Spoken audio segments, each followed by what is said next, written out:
Padre, bendito sea tu nombre, Señor. Alabamos tu santo nombre.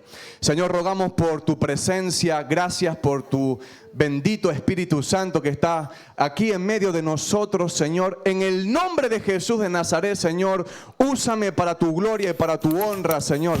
Que lo que tú has preparado para tu iglesia aquí, más que vida, Señor, en esta mañana sea un mensaje que edifique, exhorte y consuele nuestros corazones, Señor. Y en el nombre de Jesús ato toda obra de las tinieblas, me vuelvo contra todo poder del maligno. En el nombre de Jesús de Nazaret, echo fuera todo espíritu diabólico de este lugar, Padre. Y gracias, Señor, porque tu reino se ha establecido en nuestros corazones. Salva, Dios mío, aquel que no te conoce, Señor. Revélale que Cristo es la única solución, Señor, el único que puede traer salvación en esta mañana. Espíritu Santo, convence de pecado en esta mañana, obra milagros, obra prodigios, rompe cadenas y el yugo se pudre por causa de tu presencia, Espíritu Santo. En el nombre de Jesús, Padre, gracias, y recibe este aplauso como ofrenda de gratitud. Amén. Bien, nos situamos, estábamos en Hechos capítulo 2, las primicias de Málaga. Sal, como subtítulo, sal del aposento alto. ¿Sabe usted que el reino de Dios va mucho más allá de las cuatro paredes que están acá? Ay, ay, ay, ay, ay, ay, ay. El reino de Dios va mucho más allá de las cuatro paredes que están aquí. Entonces es tiempo de ser lleno del Espíritu Santo y salir de este lugar para rescatar las almas que están allá afuera. ¿Cuántos dicen amén? Se acercaba el Pentecostés. En hebreo la fiesta de Shavuot era una de las tres fiestas más importantes según la Torá, según la ley de Moisés: Pascua, Pentecostés y Tabernáculos. Y en el Antiguo Testamento, para los que toman nota y desean aprender, es bueno tomar nota y tomar apuntes siempre para poder aprender y repasar en casa. Las primicias eran la primera parte de la cosecha, es decir, Israel cuando en este tiempo de su calendario recogía la primera parte de la cosecha. La primera parte de la cosecha era ofrecida a Dios como señal de consagración y gratitud con fe de que vendría algo mayor. Es decir, para darle a Dios hay que tener fe. Un hermano me dijo, lo último que se convierte es el bolsillo. Alaba lo que está vivo. Hay gente que no recibe un milagro nunca de parte de Dios porque es incapaz de darle lo que a Dios le corresponde. Hay gente que es incapaz de recibir nada de Dios porque es incapaz de darle primero a Dios lo que a Dios le corresponde. ¿Cuántos dicen amén? Las primicias representaban la dedicación a Dios de lo primero y lo mejor. Quiero decirte que si usted y yo somos las primicias, es para Dios lo primero y lo mejor. Aunque el diablo te haya dicho que no vales para nada, vengo en el nombre de Jesús a decirte, para Dios eres muy importante. Las primicias era la garantía de una cosecha mayor. El pueblo de Israel celebraba esta fiesta, que era una fiesta agrícola, donde además se celebra hasta el día de hoy el pueblo de Israel. La entrega de la ley, la entrega de la Torá de Dios a Moisés en el monte Sinaí, hasta el día de hoy se celebra. Y esta fiesta, yo me preguntaba si esto encajaba con ese Pentecostés en Hechos capítulo 2. Pentecostés, Hechos capítulo 2, no se celebraba una cosecha natural, se celebraba una cosecha espiritual, porque primero son las cosas espirituales y después vienen las cosas materiales. Alabe lo que está vivo. Los 120 creyentes llenos del Espíritu Santo representaban esa primera primicia de la iglesia de Cristo, porque vemos en la Escritura que el mismo día Pedro se levanta con los 11 y da un testimonio, una predicación del evangelio y se convierte en 3,000 personas más o menos. Hermano, es tiempo de que usted y yo nos rindamos como primicias al Señor para que después de las primicias venga una gran cosecha. ¿Cuántos dan gloria a Dios? ¿Cuántos queremos realmente ver almas salvadas para el Señor? Aquí esto demanda, me encanta la actitud del varón, las dos manos, los pies, podemos levantar todo, hermano. No hay nada más hermoso que ver la vida de un ser humano cambiada y transformada por el amor de Dios. Pero para eso hay que pagar el precio. Hay que pagar el precio de salir a las calles, hay que pagar el precio de llorar con los que sufren, hay que pagar el precio de abrazar a aquel que lleva tiempo que no recibe un abrazo, hay que pagar el precio de llorar con el que llora. Hay que pagar el precio para servir a Cristo. Pero yo creo que el tiempo de la gran cosecha en Más que Vida ha llegado, hermano querido. Yo creo que es tiempo de ofrecernos como primicias al Señor para que pueda venir una cosecha espiritual de almas en esta casa. ¿Cuántos dicen amén? En ese Pentecostés sucedió lo que los eruditos consideran el inicio de la iglesia de Cristo. Conociendo este periodo como la dispensación de la gracia, me encanta más llamarlo el tiempo, la dispensación del Espíritu Santo. En este tiempo, a diferencia del Antiguo Testamento, en el Antiguo Pacto, el Espíritu Santo del Señor venía sobre ciertos personajes, ciertas personas, un sacerdote, quizás un rey. ¿Se acuerdan cuando el profeta Samuel fue y ungió a aquel joven llamado David? Un joven, dicen los expertos, de quizás 14, 15 años, 16, que no valía absolutamente nada, que no calificaba, que era desechado por su familia, pero Dios había puesto su mirada en él. Quiero decirte que quizás no vales para el mundo, no vales para la religión, pero Dios ha puesto su mirada en ti. ¿Cuántos dan gloria al Señor?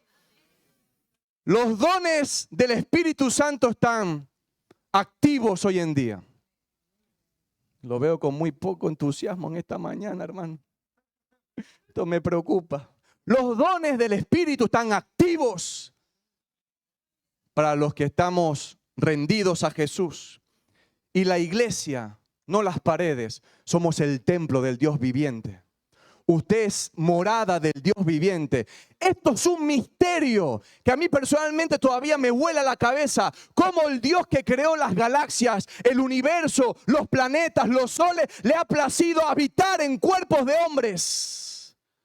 Imagínese qué privilegio que el Espíritu del Señor viva dentro de usted. Usted y yo somos templo del Dios viviente.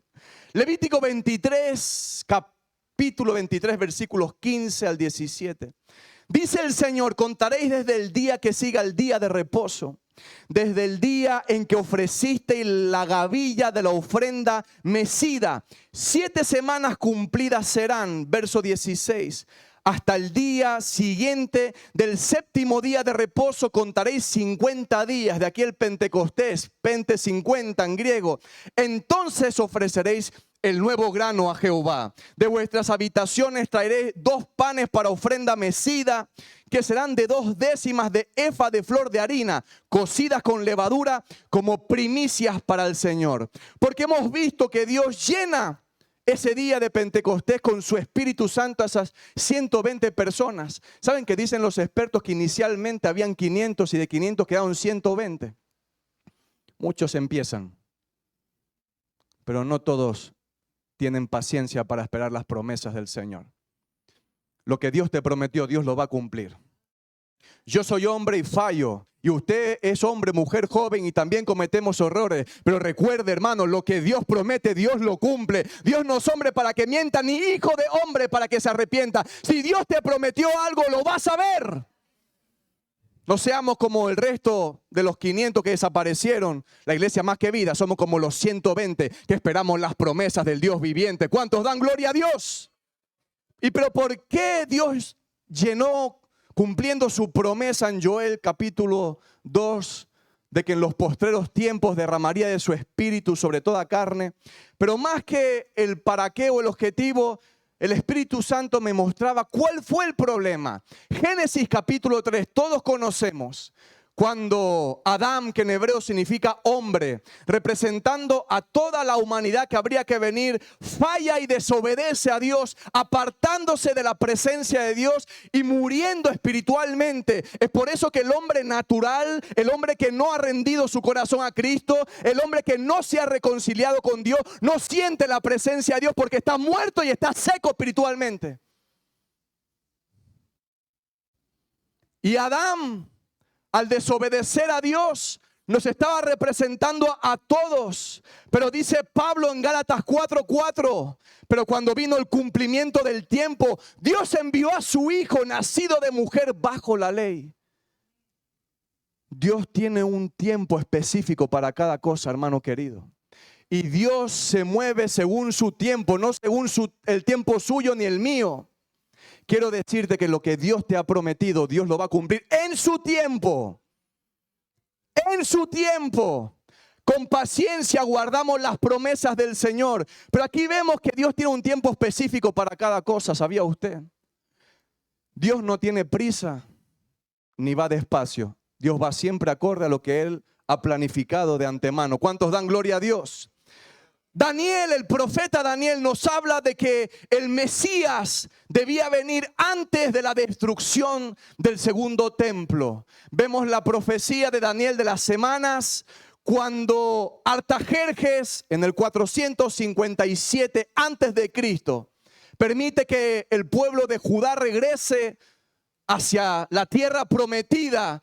Y si usted analiza esa profecía, llegamos al año 27 después de Cristo. Y esto es una breve pincelada para que nos demos cuenta, iglesia Más que Vida, que Dios tiene todas las cosas bajo control, que a Dios no se le escapa nada, que Dios tiene el control de su vida, de su casa, de su familia. A Dios no se le escapa nada. Dios tiene todas las cosas bajo control. Y en aquel año 27 después de Cristo, resulta que irrumpe un hombre en la historia peculiar.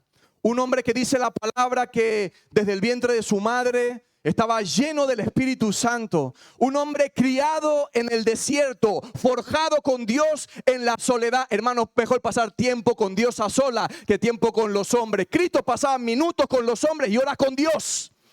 Aquí nadie dice amén, se me fueron. Faltan creyentes que pasemos horas con el Padre de rodillas buscando a Dios. Esto no gusta. Ya vamos a la parte que le va a llegar un yate la semana que viene. Alabe lo que está vivo. Hermano, un hombre rudo, un hombre sin promoción. No tenía nadie que le hiciera un spoiler de estos modernos, sin Facebook, sin Instagram. Se crió solo en el desierto, pero se crió bajo la presencia del Espíritu Santo. Un hombre que no tenía cordones en los labios. Un hombre que la Biblia lo describe como llamado Juan el Bautista. Un hombre quizás seco de carácter, pero lleno del poder del Espíritu Santo, que cumplió lo que Isaías 40 decía: voz del que clama en el desierto, prepare el camino del Señor, enderezar las sendas, decía el profeta. Y Juan el Bautista estremeció una nación lleno del poder de Dios, provocó un avivamiento de arrepentimiento porque estaba lleno de la plenitud de Dios. Aquí necesitamos hombres y mujeres llenos del poder de Dios, que hagan estremecer al infierno, hermano querido, que hagan estremecer el cielo por la presencia de Dios. Busca a alguien y dile: necesitamos gente como Juan el Bautista, llenos del poder de Dios. Busca a otro, dile: hermano, hay que hablar la verdad, aunque duela. Alabe lo que está vivo. Aunque duela, con amor. Pero los cristianos decimos la verdad, hablamos la verdad.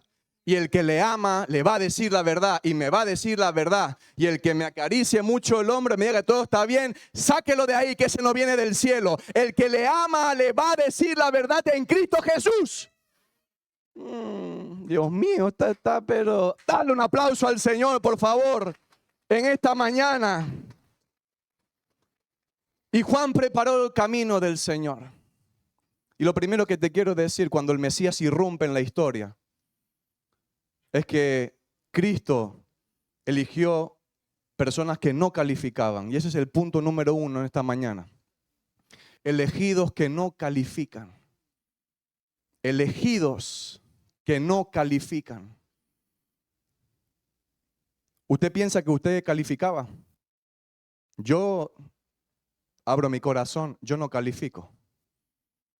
Cuando el Mesías aparece e inicia su ministerio, Él no escoge hombres que estuviesen en sinagogas, llevándolo a este tiempo. Él no escoge personas que estuviesen sentadas en una iglesia.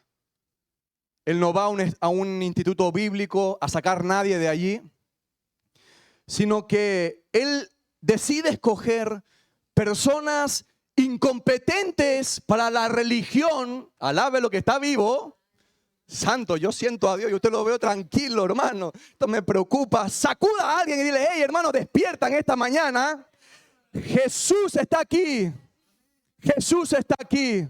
Y si Él está, prepárese porque algo tiene que acontecer. Donde Cristo pasa suceden cosas sobrenaturales. Pero mi Jesús, el Señor, no escogió gente competente según los paradigmas de la religión. Abróchese el cinturón de seguridad, hermano, que recién iniciamos. El paracaídas. Santo Dios. Hermano, para iniciar la misión que el Padre le había encomendado. Usted sabe que Jesús tenía más de 12 discípulos. ¿Cuántos dicen amén? 2 o 3 lo saben, hermano. ¿Qué día es el estudio bíblico, por favor? Usted sabe que Jesús tenía más de 12 discípulos. Amén. Pero vamos a centrarnos en esos 12.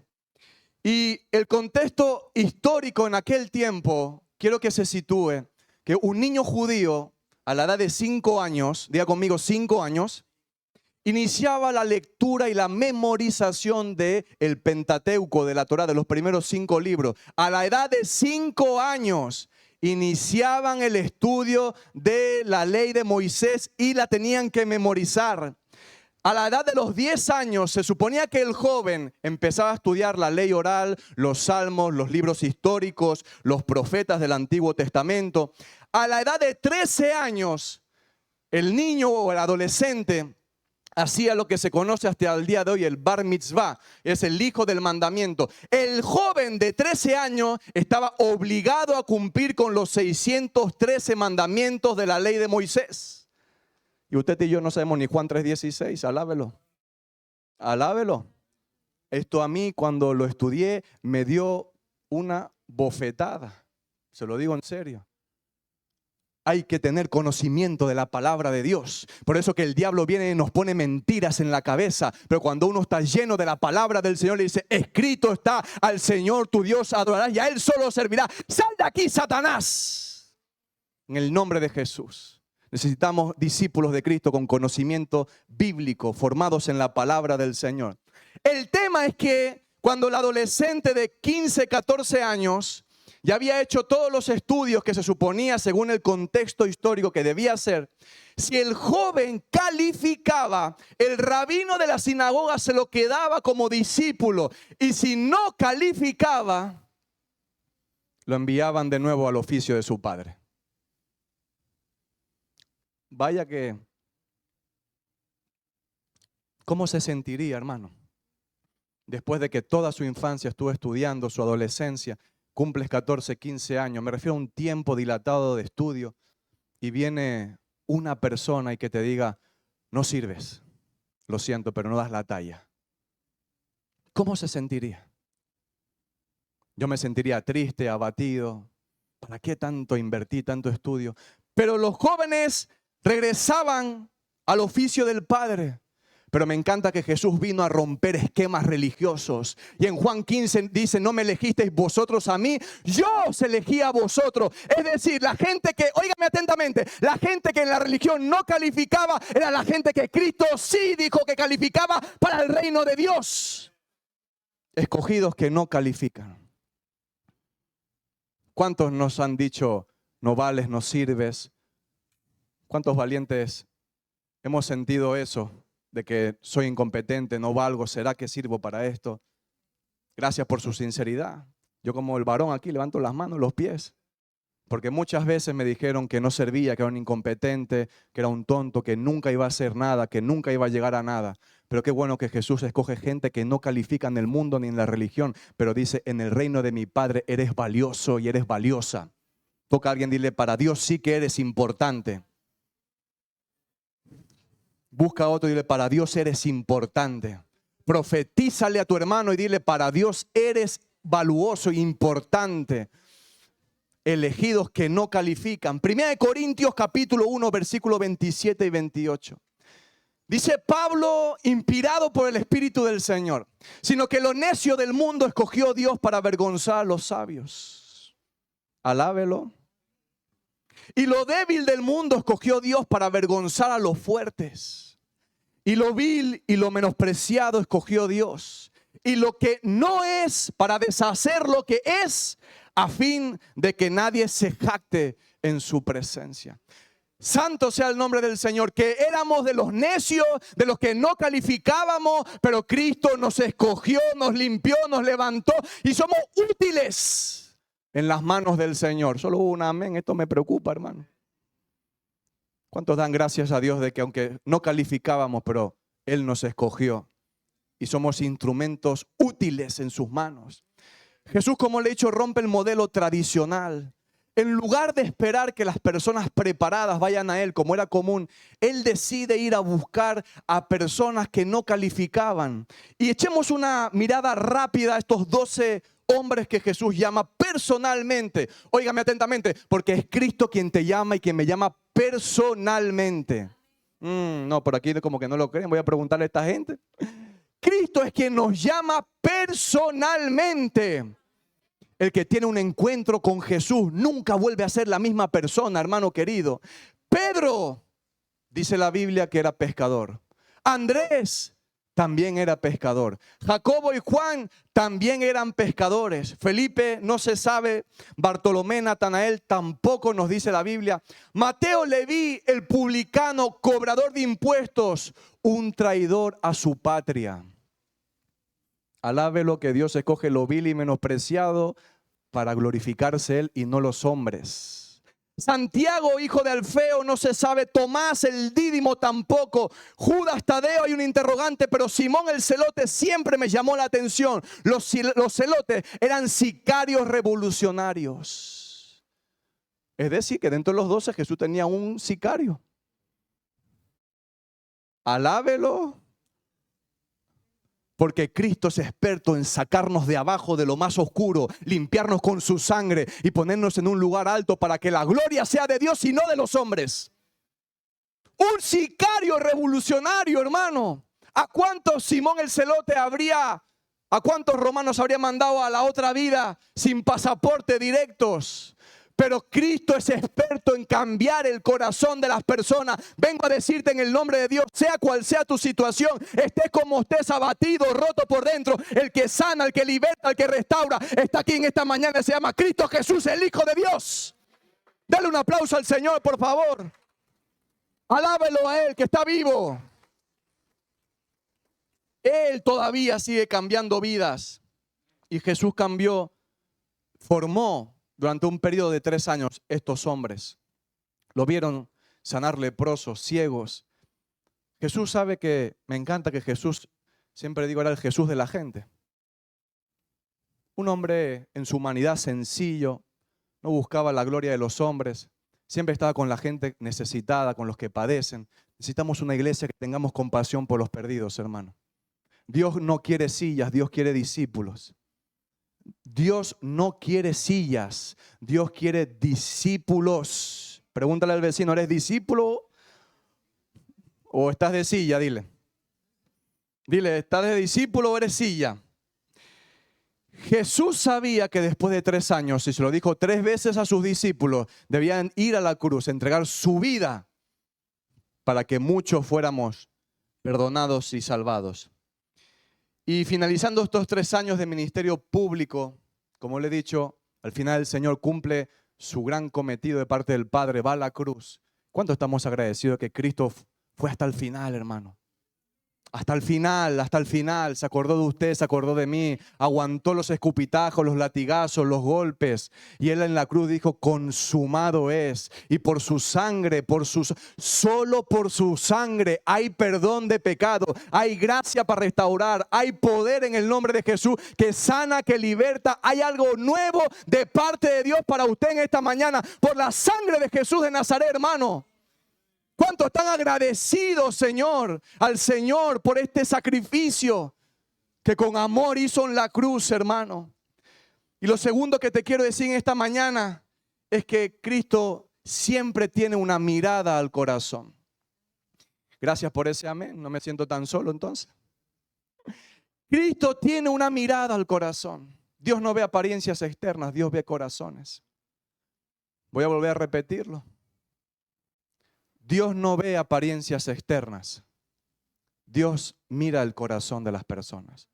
Lejos sea de nosotros juzgar a nadie por su apariencia externa. Cuando salimos a compartir el evangelio, cuando repartimos un tratado, no se sabe si esa persona puede ser un futuro pastor, evangelista, un profeta, un maestro. Solo Dios sabe. Dios es el que cambia, Dios es el que transforma. Usted y yo solo somos instrumentos en sus manos. ¿Sabe cuál es el mayor título que podemos tener? Siervo inútil. Alábelo. Dele gloria a Dios. Que se me pusieron tristes. Yo sé que está muy de moda esto de los apóstolos y los profetas. Pero siervo inútil en las manos del Señor. Y de estos 12 apóstoles verdaderos que caminaron con Cristo, quiero centrarme en un personaje, porque hemos leído en Hechos capítulo 2, que al principio cuando vino el poder del Espíritu Santo, el bautismo del Espíritu Santo, aquellos 120 hombres y mujeres estaban sentados en la casa. Pero en Hechos capítulo 2, versículo 14, dice que Pedro poniéndose en pie con los 11. Y yo le pregunto, ¿Pedro siempre fue así, tan atrevido y tan valiente? Quiero que lo veamos, hermano. Una mirada al corazón. Mateo capítulo 26 del 30 al 35. Y era jueves según nuestro calendario. Eran los días de los panes sin levadura. En Lucas 22, 7 dice. Los días de los panes sin levadura, en el cual era necesario sacrificar el cordero de la Pascua. Era la noche anterior al viernes que crucificaron a Jesús. Los discípulos preparan la Pascua. Envió a 2 de sus discípulos a preparar la Pascua y el Señor instituyó lo que hoy se conoce como la mesa del Señor. Tomó el pan y dijo, usted sabe, esto es mi cuerpo, partirlo y que por vosotros es entregado. Haced esto en memoria de mí. Tomó el vino y dijo, esto es mi sangre del nuevo pacto. Haced esto en memoria de mí. Y estando en la cena, el Señor le dice, todos vosotros os escandalizaréis de mí esta noche, porque escrito está, heriré al pastor y las ovejas se dispersarán. Profeta Zacarías. Y resulta que Pedro, como quizás alguno de los presentes, le dijo, no, Señor, yo nunca te negaré, aunque sea necesario, moriré por ti. Alabe lo que en vez de Pedro a veces está Oscar por ahí en medio. Y el Señor le dice, aunque Pedro, tu intención es buena, pero de cierto te digo, antes que el gallo cante, tú me negarás a mí 3 veces.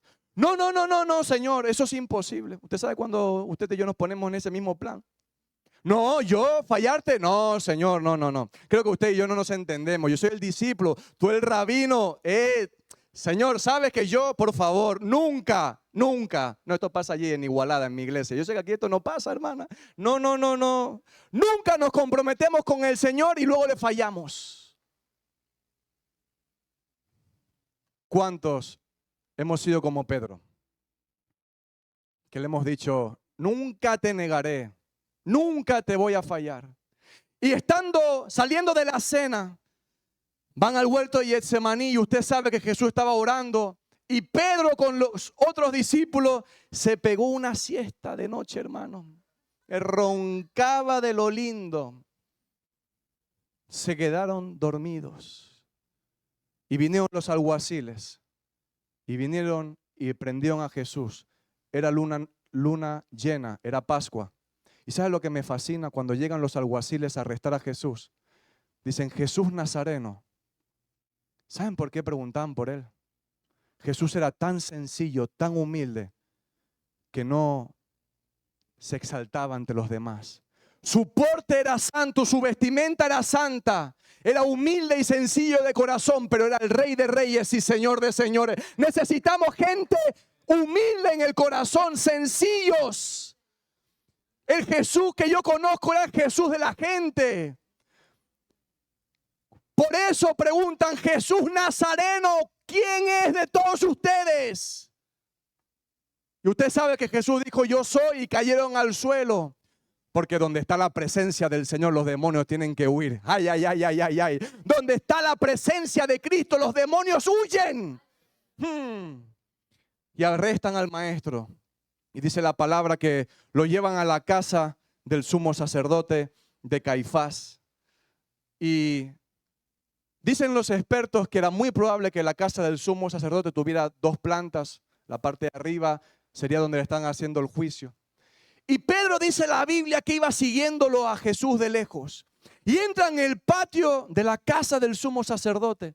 Y había ya un fuego, una hoguera. Y él se pone allí porque eran como las 3, 4 de la madrugada, según los expertos. Y en eso que una mujer le pregunta, ¿tú eres uno de ellos? Mujer, no sé lo que dices. Imagínase la escena. Después de un tiempo, otro hombre le pregunta, ¿tú eres uno de sus discípulos? No, hombre, no sé lo que estás hablando.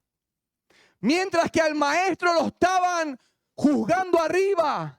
Mientras que le decían, dinos, ¿eres tú el Hijo del Dios viviente? Y Jesús, callado, en silencio, como cordero, fue llevado al matadero y como oveja delante de sus trasquiladores, enmudeció y no abrió su boca. Lo pusieron bajo juramento, te conjuro por el Dios viviente que nos diga si tú eres el Mesías, el Hijo de Dios. Y Cristo le dijo, tú lo has dicho. Y de cierto te digo que desde ahora en adelante verás al Hijo del Hombre que está sentado a la diestra del poder de Dios y que vendrán las nubes del cielo. ¿Cuántos estamos esperando al Hijo de Dios que viene en las nubes del cielo? ¿Sabe que Cristo está cerca con todo lo que acontece en Israel y en tierra prometida? Hermano, que en el momento del arrebatamiento, porque será como un abrir y cerrar de ojos, que nuestro corazón esté limpio en la presencia del Señor. Porque hay de aquellos que se queden acá. Cosas terribles vienen para los que se queden. Hermano, y Pedro estaba calentito más o menos ahí en ese fuego. Pero cuando bajan al Señor, yo me lo imagino bajando de la primera planta. Y Jesús pasa. Imagínese la escena. Esposado, con cadenas, con cuerdas, golpeado, el ojo hinchado, el pómulo hinchado, ya lo habían agredido. Y mientras él va pasando, para guardarlo en un calabozo una noche, para el día siguiente llevarlo donde Poncio Pilato, el gobernador romano, a Pedro le preguntan por tercera vez, ¿tú eres de los de Jesús? Tu acento de Galileo te delata. Y él dijo, no, no, no, hombre, no. Y dice el Evangelio de Lucas que Jesús entonces giró y lo miró.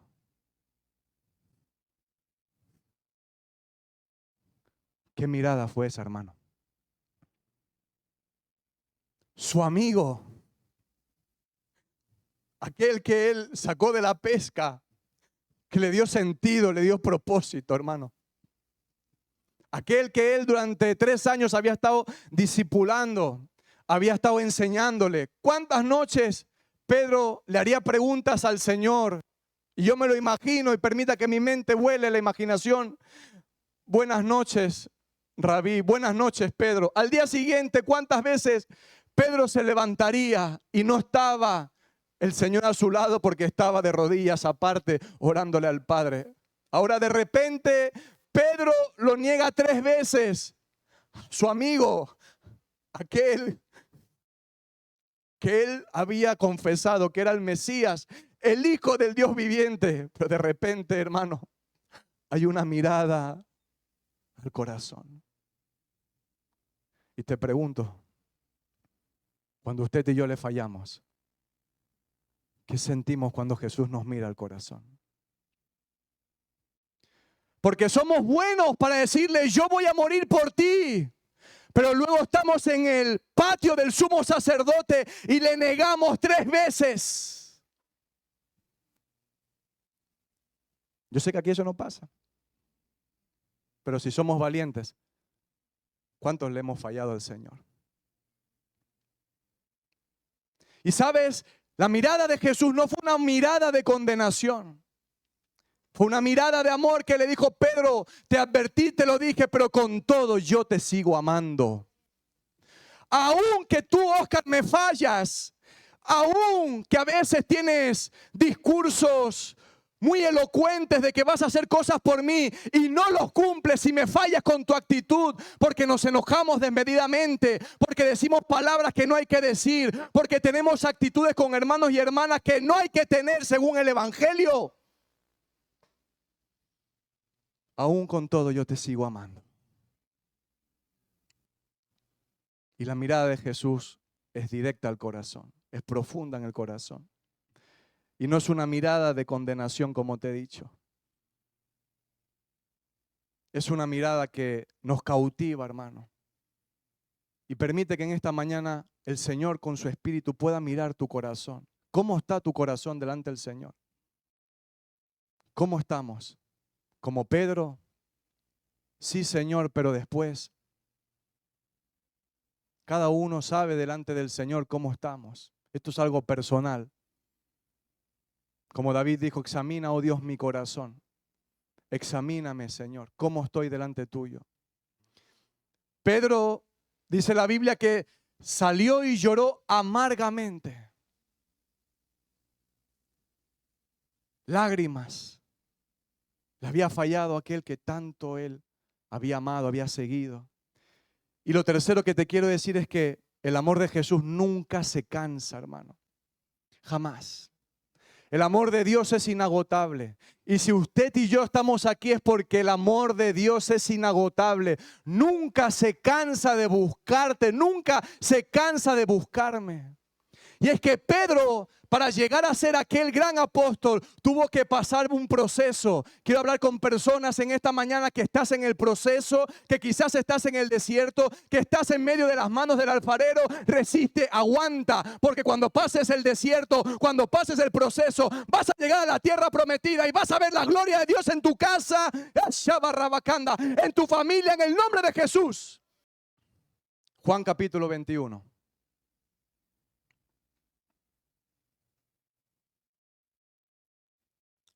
Cristo el viernes había entregado voluntariamente su vida en la cruz. ¿Saben que a Cristo no lo mataron? Cristo se entregó por usted y se entregó por mí voluntariamente. Nadie tiene mayor amor que este, que uno ponga su vida por sus amigos. El amor es entrega y Cristo se entregó, no solamente lo dijo, lo hizo. Y es tiempo de entregarse por los hermanos en esta iglesia. Es tiempo de servir a los hermanos. ¿Cómo yo puedo decir que amo a Dios que no he visto y no amo al hermano que lo veo todos los días? Alabe lo que está vivo. Busca a alguien, dile, hermano, te amo en el amor de Dios. Aunque sea por fe, dile, hermano, te amo en el amor de Dios.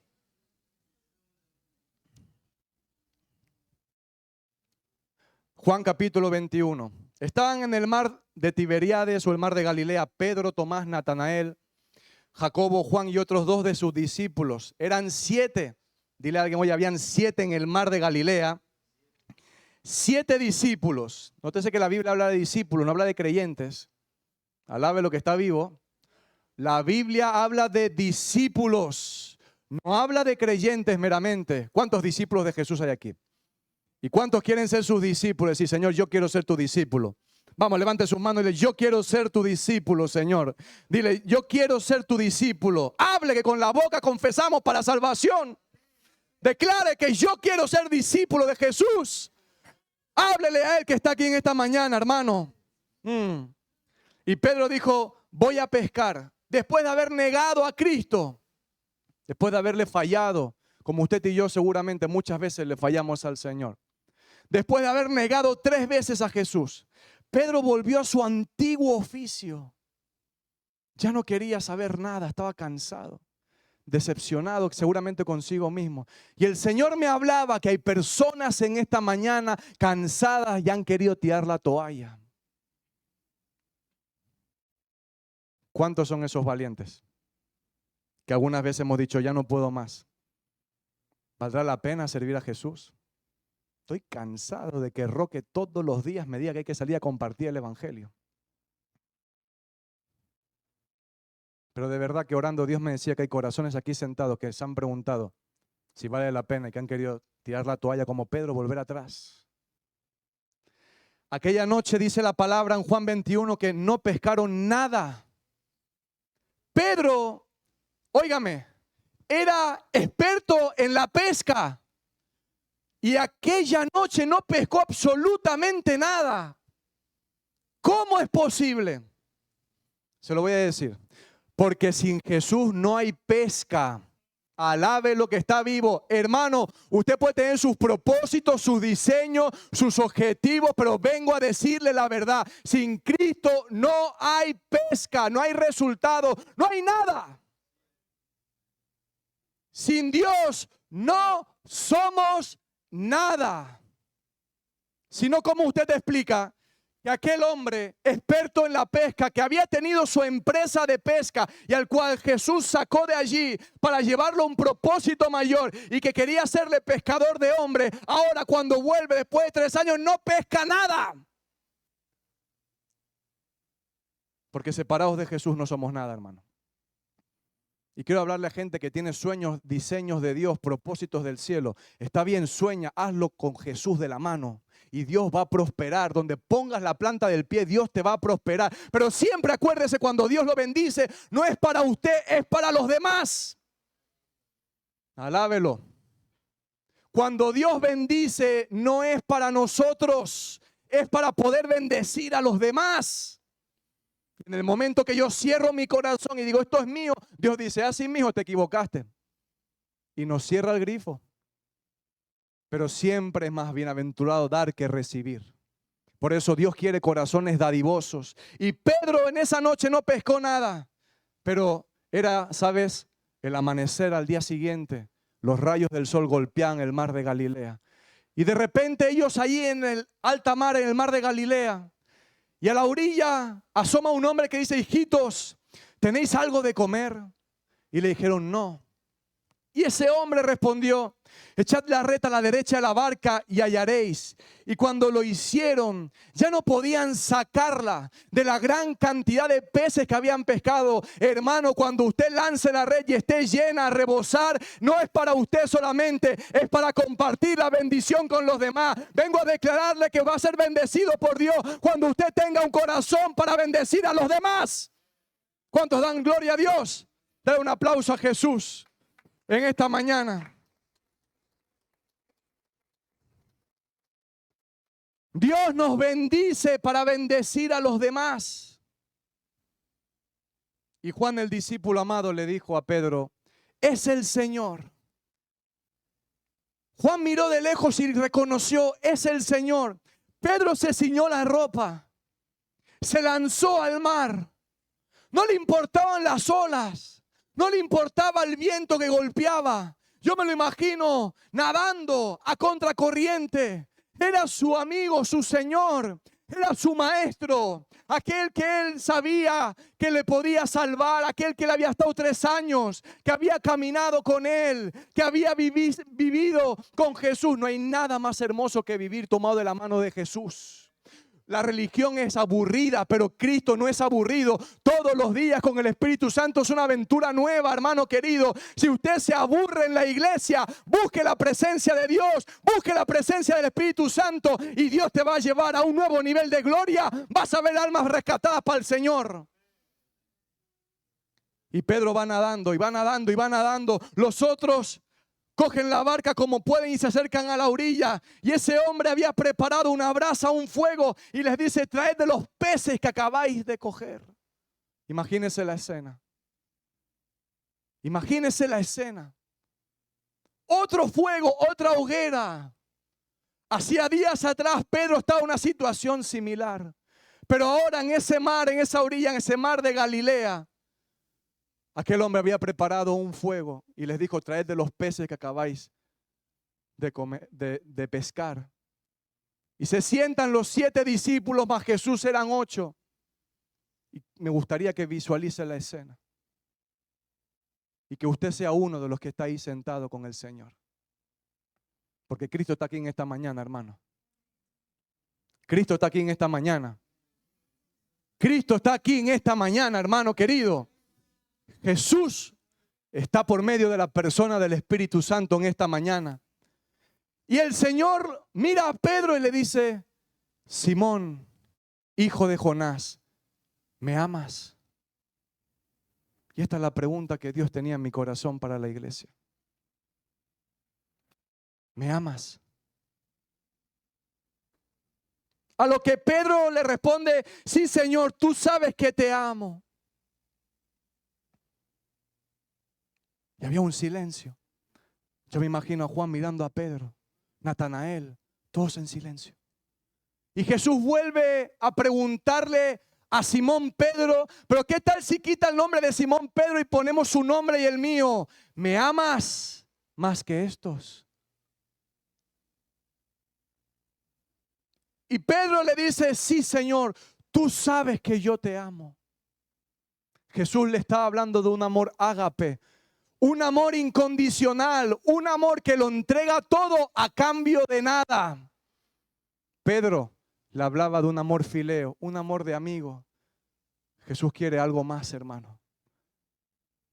Y la tercera vez, delante del resto de los discípulos, el Señor le permite a Pedro, así como lo había negado 3 veces, le permite por tercera vez la misma pregunta. Y es que cuando usted y yo le fallamos a Jesús, Jesús nos da la oportunidad de reconciliarnos con Él siempre, hermano querido. Quizás piensas que el diablo te atacó demasiado, te sientes lejos del Señor, tu corazón está separado, desconectado de la presencia del Señor. Pero hoy Jesús te dice, ¿me amas? Dime si me amas. Vamos. Se siente en el corazón. Dime. ¿No ves, Pedro? Mis muñecas. Pon aquí si quieres, decía el Señor seguro. He muerto por ti, Pedro. ¿Qué más quieres que te demuestre? Lo entregué todo por ti en la cruz. Y Pedro dice en su epístola que él fue testigo de los padecimientos de Cristo. Estoy seguro que Pedro de lejos lo miraba, cómo lo escupían, cómo lo azotaban. Salió la segunda muralla de Jerusalén, camino a la derecha hacia el Gólgota, cargando el madero. La gente lo maldecía y lo insultaba. Y Pedro lejos. Cobarde de mí, diría Pedro. Sí, claro. Yo fui testigo de los padecimientos de Cristo. Yo también. Y le fallo, y le fallo, y le fallo. Y no hago lo que Dios me mandó a hacer. Y me quiero volver a la pesca, me quiero volver al mundo. El mundo ofrece cosas asquerosas, hermano. El mundo no ofrece nada bueno. Vale la pena servir a Dios, vale la pena. Pero no es porque Dios nos obliga, es su amor, hermano, es su amor. Es su amor, vamos. Es su amor en la cruz, hermano. Y Rabashabakanda. Es su amor. ¿Cuántos pueden alabarlo en este momento? Es su amor. Su amor incondicional, su amor, es su amor. Un amor que es sufrido, es benigno, no es jactancioso. Un amor que no hace nada indebido, un amor que no busca lo suyo. No se irrita, no guarda rencor, no se goza de la injusticia, mas se goza de la verdad. Un amor que todo lo sufre, todo lo cree, todo lo espera, todo lo soporta. Es esa clase de amor que cambia la vida de las personas. Y nosotros tenemos que ser esa llama encendida por el amor de Dios. Hay que tener compasión de amigos y hermanos como Dani y otras personas. Hay que tener misericordia, porque hace 13 años atrás yo estaba mucho peor que este caballero que está aquí. Yo era un joven mugriento, leproso, asqueroso, en la cárcel con 27 años de condena. Y cuando el mundo me desechó y cuando me decían que no valía para nada, en una celda fría se apareció la persona más extraordinaria que nunca he conocido, y se llama Jesucristo de Nazaret. Vamos, iglesia, vengo a romper todo espíritu de apatía, de religiosidad en el nombre de Jesús. Levántate en el nombre de Jesús. Cristo te escogió a ti, Cristo te escogió a ti. Levántate en el nombre de Jesús de Nazaret. Levántate en esta mañana, hermano. Levántate en esta mañana. Levántate. Levántate en esta mañana. Es esa clase de amor. Es esa clase de amor. Un amor que nunca se cansa. Y para finalizar, el cuarto punto. Aquel hombre que le había fallado, pero que Jesús pudo buscar su corazón. Es el amor de Dios. Es su amor. Vamos, cierre sus ojos, mire a la cruz. Mira la cruz, míralo. Míralo a Él, míralo. Derramando su sangre inocente por ti, para que tus pecados, tus maldades, tus mentiras y las mías sean perdonadas. Le costó mucho, mucho le costó en la cruz, mucho, mucho. Él sufrió nuestros dolores. Y mientras la iglesia está apática, religiosa. No, hermano. Jesús le enseñó a Pedro que era su amor lo que tenía que mover su corazón. Y él es experto en ir a buscar al Pedro que se había perdido. Jesús no solamente fue a buscar a su amigo, sino que sanó su corazón. En Hechos capítulo 2, después de los acontecimientos, los discípulos estaban reunidos esperando la promesa del Padre. Había una expectativa tremenda. Cristo ya había ascendido al cielo.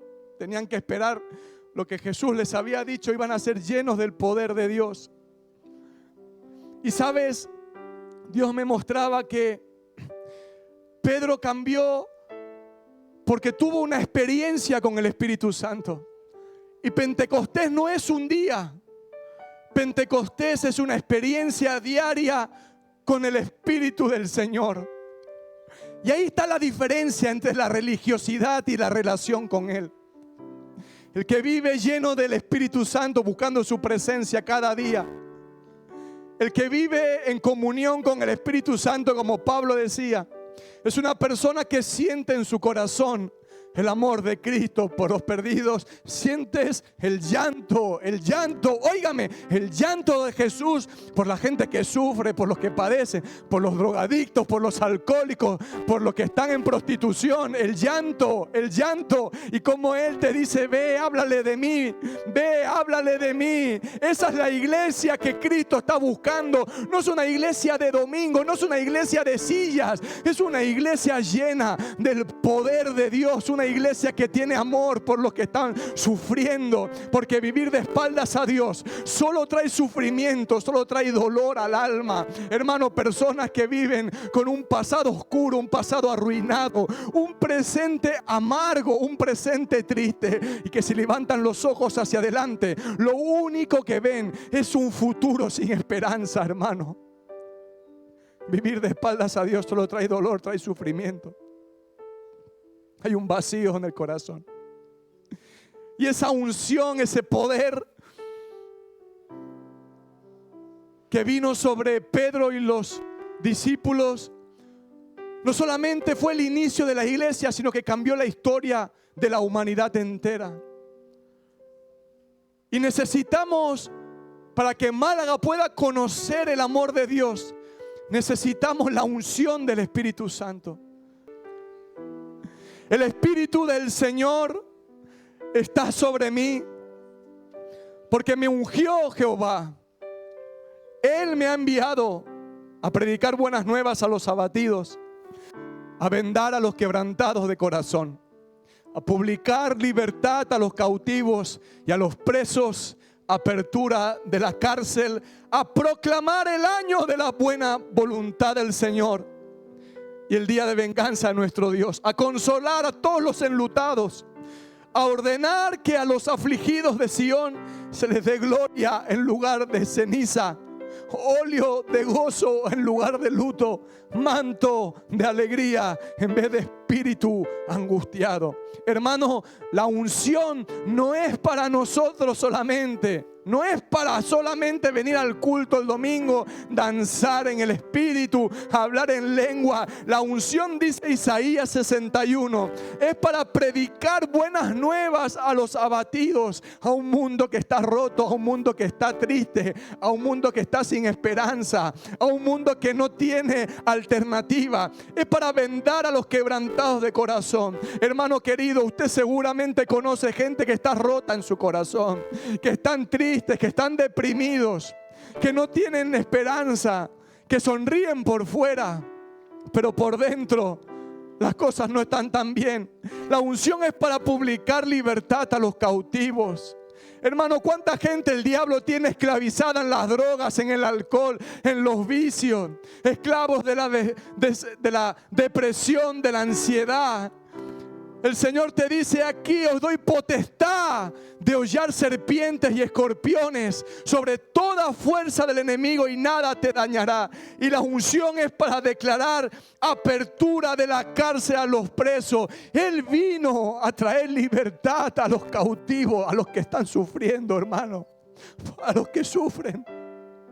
La gente que duerme afuera, que no tiene un techo, hermano, que no tiene un plato caliente, que el enemigo, que el diablo tiene atados en su mente, en su corazón. La unción es para eso mismo. Dice que Dios ungió con el Espíritu Santo y con poder a Jesús de Nazaret, y como éste anduvo haciendo bienes, sanando a todos los oprimidos por el diablo, porque Dios estaba con él. Vengo a declararte que Dios también está contigo, hermano querido, que Dios también está contigo, hermana querida. Y la unción es para andar haciendo bienes, sanar en el nombre de Jesús de Nazaret los que están enfermos, los que están cautivos por el diablo, porque es el Espíritu del Señor quien hace la obra. Oh, Rabacanda, no somos nosotros, es el Espíritu del Dios viviente, hermano querido. Y el Señor me hablaba de las primicias en Málaga. Aquí hoy están las primicias de la iglesia Más que Vida,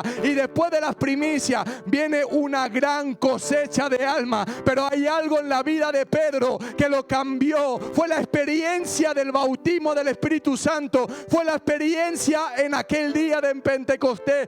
Pedro nunca más volvió a ser el mismo, jamás volvió a ser la misma persona. Fue una persona osada, fue una persona valiente, predicó a Cristo hasta que lo crucificaron boca abajo. Hermano querido, prepare su corazón en esta mañana, porque Dios me ha enviado a decirte: te voy a llenar del poder del Espíritu Santo, te voy a llenar de la unción del Espíritu Santo, en el nombre de Jesús de Nazaret.